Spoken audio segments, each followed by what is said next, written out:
যদি আমার সাথে সুখভাবে সংসার করে তো করবে। স্বামীকে বাঁচানো সেই নারী সেই পুরুষের আসল স্ত্রী নয়।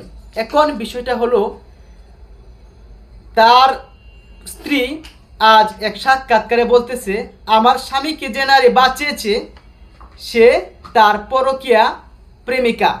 এখন বিষয়টা হলো, ওই পরকীয়া প্রেমিকা যদি তার স্বামীকে না বাঁচাতো, আজ প্রকৃত স্ত্রী হয়তো স্বামীকে হারাতো। তার স্বামী এখন চিকিৎসা নিচ্ছে এবং সেই মেয়েটা কিন্তু আহত হয়েছে তার পরকীয়া প্রেমিকা।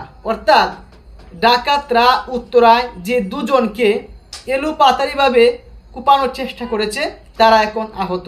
অপরদিকে যখন ভিডিওটা ভাইরাল হয়েছে তখন অনেকেই হয়তো জিজ্ঞাসা করছে, ভাবি আপনি বাসায় যে মেয়েটা জীবন বাজি রেখে তার প্রেমিককে বাঁচালো, অপরদিকে তার প্রকৃত স্ত্রী দাবি করতেছে যে যিনি আমার স্বামীকে বাঁচিয়েছে তিনি প্রকৃত স্ত্রী নন, আমার সন্তান আছে। এখন মহা মুশকিলে পড়েছি আমরা। গতকালকে আমরা বললাম দেখুন তার স্বামীর জন্য মেয়েটা কত জীবন বাজি রেখেছে, অথচ অনেকেই পরকীয়া করে।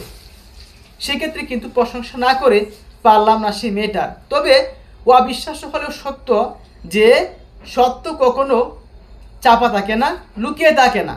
অর্থাৎ সে মেয়েটা যদি জেনে শুনেও সম্পর্ক করে থাকে তাহলে রিয়ালি খুব গভীরভাবেই ভালোবাসে। যেখানে 10 থেকে 15 জন ডাকাত তাদেরকে ধরেছে, এমনকি কুপানোর চেষ্টা করেছে, মেয়েটার গায়েও কিন্তু আঘাত লেগেছে। যাও, মেয়েটা কিন্তু ভালো কাজ করেছে। এখন প্রকৃত স্ত্রী তিনি যে মিডিয়াকে প্রকাশ করে দিলেন, আপনি বিষয়টা কিভাবে দেখছেন? উনি কি কাজটা ঠিক করেছে? উনি তো ইচ্ছে করলে প্রকাশ না করলেও পারতেন, যেহেতু ওই মেয়েটার জন্য আজ আমার স্বামীকে আমি আহত অবস্থায় পেয়েছি, ওই মেয়েটার জন্য আজ সন্তানরা তার বাবাকে পেয়েছে। তাহলে ওই মেয়েটা হয়তো প্রকৃত ভালোবাসে তাই বাঁচিয়েছে। তো মন্তব্য করে জানাবেন আপনারা বিষয়টা কিভাবে দেখছেন। উত্তরা ঘটনা এই নতুন মোড়, আপনার মতামত কি?